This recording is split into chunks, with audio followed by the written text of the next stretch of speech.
Screen पे एक tweet देख रहे हैं आप। ये ट्वीट जापान डिफेंस मिनिस्ट्री के तरफ से है। जापान ने अपने डिफेंस मिनिस्ट्री की तरफ से एक रिपोर्ट जारी करा है जिसे व्हाइट पेपर कहा जा रहा है जापान का। और इस व्हाइट पेपर ने आते ही चाइना के अंदर भी बौखलाहट खड़ी कर दी है और अमेरिका के अंदर भी। जापान ने क्यों कहा कि चाइना और अमेरिका दोनों ही यहाँ पर गलत कर, और भारत को लेकर कौन सी बड़ी बात कही है जानेंगे। वहीं दूसरी तरफ चाइना एससीओ में अपना सुर क्यों बदल रहा है। जियोपॉलिटिक्स में बहुत कुछ चल रहा है। हमेशा की तरह वर्ल्ड मिरर के इस एपिसोड में जानने को मिलेगा बहुत कुछ, इसलिए वीडियो को अंत तक जरूर देखें। आइए जानते हैं इन खबरों को विस्तार से। स्क्रीन पे आप देख रहे हैं एक आर्टिकल जिसमें यह बताया जा रहा है कि एससीओ की समिट के बाद कौन कौन से पॉइंट्स निकल कर सामने आए हैं। एससीओ की समिट को लेकर क्या कहा गया है चाइना की तरफ से, तो चाइना के बड़े ही सुर बदले हुए नजर आ रहे हैं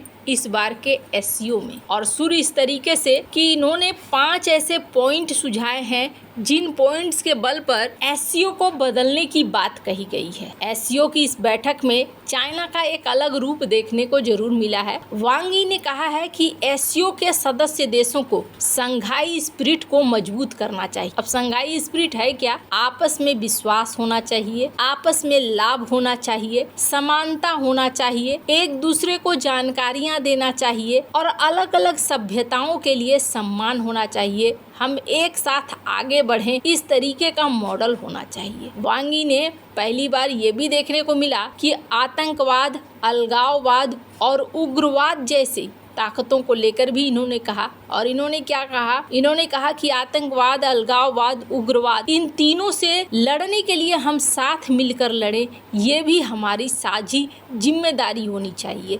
ये बात तो भारत कब से कहता आ रहा है, लेकिन कथनी और करनी में अंतर है। इसके अलावा इन्होंने आगे क्या कहा? इन्होंने कहा कि विकास के लिए आपसी लाभ और ऐसा होना चाहिए कि विन विन सिचुएशन होना चाहिए। आप भी जीतो, हम भी जीते, कोई भी पीछे नहीं छूटना चाहिए।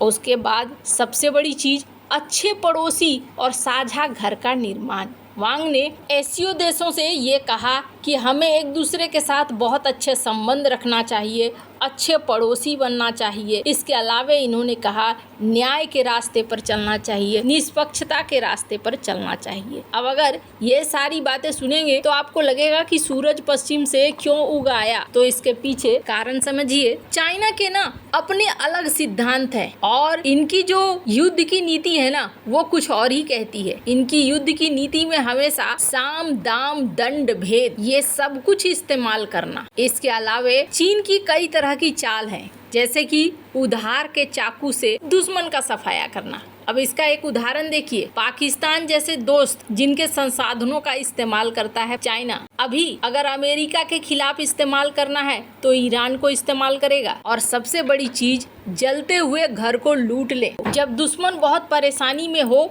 पहले से परेशान हो, उसी समय हमला करो। वहीं दूसरी तरफ इनकी और भी नीतियां हैं कि आकाश को मूर्ख बनाकर समुद्र पार करें। इसका मतलब है अगर सीक्रेट प्लान है तो उसे सीक्रेट तरीके से ही अंजाम देना। और इसके अलावे सबसे बड़ी चीज ये है कि ये दुश्मन को थकाते हैं। आप ताइवान का मामला देख लो, धीरे धीरे रोज युद्धाभ्यास करना, बार बार यहाँ पर सेना भेजना, एक समय हो जाएगा कि आदी हो जाएंगे ये लोग, और जब थक जाएंगे काउंटर करते करते तब हमला कर देना। चाइना यकीन के लायक तो नहीं है, और इस चीज को सिर्फ मैं नहीं बल्कि जापान का व्हाइट पेपर भी कह रहा है। स्क्रीन पर एक आर्टिकल देख रहे हैं जिस आर्टिकल में जापान के व्हाइट पेपर का जिक्र हो रहा है। जापान ने अपने व्हाइट पेपर में चाइना का भी जिक्र किया है, तो वहीं ट्रम्प को लेकर भी कहा है, अमेरिका को लेकर भी कहा है, जापान ने भारत को लेकर भी अपनी बात रखी है। बहुत सही बात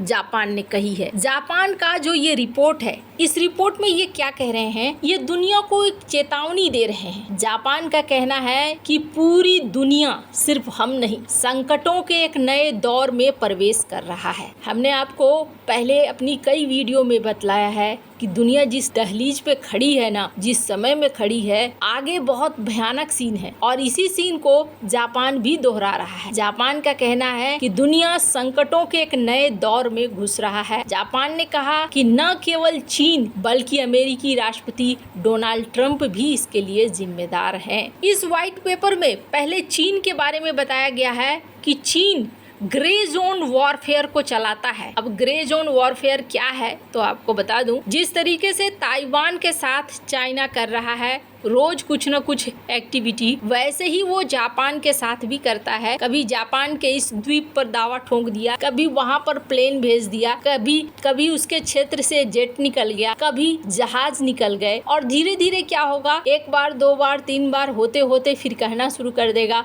कि ये तो हमारा ही इलाका है। इस रिपोर्ट में जापान ने साफ साफ कहा है कि चाइना की जो नीतियां है ना, इस रिपोर्ट में ये भी कहा गया कि दुनिया विश्व युद्ध खत्म होने के बाद सबसे बड़ी चुनौती का सामना कर रही है। हिंद प्रशांत क्षेत्र हो या फिर साउथ चाइना सी हो, आने वाला दौर और भी गंभीर होने जा रहा है। कहा जा रहा है चीन अब जापान के लिए अब तक की सबसे बड़ी चुनौती बन गया है और दुनिया में शक्ति का संतुलन तेजी से बदल रहा है। अमेरिका और चीन के बीच कंपटीशन बहुत ज्यादा बढ़ेगा। जापान ने कहा कि अमेरिका के एशिया में अब जिस तरीके के काम हो रहे हैं, ये काम दबाव बनाने वाला काम है जो बिल्कुल ठीक नहीं है।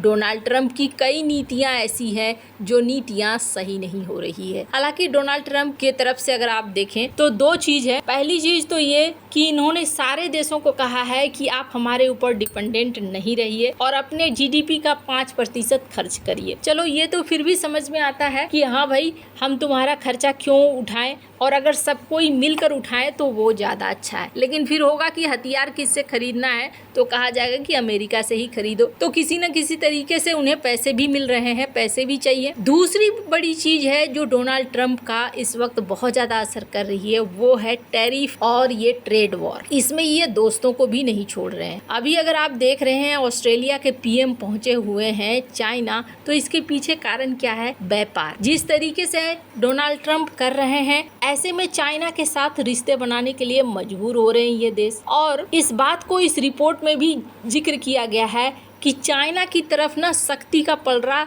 झुक रहा है और इसके पीछे कहीं ना कहीं अमेरिका भी जिम्मेदार है। अमेरिका को इस क्षेत्र पर ध्यान देने की जरूरत है। वैसे जापान के इस रिपोर्ट में भारत के साथ साझेदारी की बात की गई है और कहा गया है कि भारत के साथ हम डिफेंस के और सहयोग के रिश्तों को बहुत तेजी से आगे बढ़ाएंगे। और ये देखने को भी मिल रहा है कि जापान और भारत में कई लेवल के समझौते भी हो रहे हैं और दोनों देश एक दूसरे के साथ आगे बढ़ रहे हैं। अब बात आई रिएक्शन की, तो चाइना ने कहा ओहो, जापान ना खुद आगे बढ़ना चाहता है, इसीलिए हमारे ऊपर इस तरीके का ब्लेम लगा रहा है ताकि हमारे ऊपर ब्लेम लगाकर वो अपने सेना का विस्तार करे। वहीं दूसरी तरफ अमेरिका की तरफ से ये कहा गया कि हाँ भाई, रिपोर्ट तो अच्छी है लेकिन हम तो अपनी बात पर कायम रहेंगे। कहने का अर्थ ये है कि पैसे तो तुम्हें खर्च करने ही पड़ेंगे। मैंने पहले भी कहा है, आगे चलकर जापान और भारत ही साथ आएंगे और आप देखिए इस व्हाइट पेपर में भी वही बात कही जा रही है जापान की तरफ से। आपको क्या लगता है इन सब मामले में? आपकी क्या राय है? कमेंट कर जरूर बताएं। जल्द मिलते हैं अगले वीडियो में नई खबर के साथ।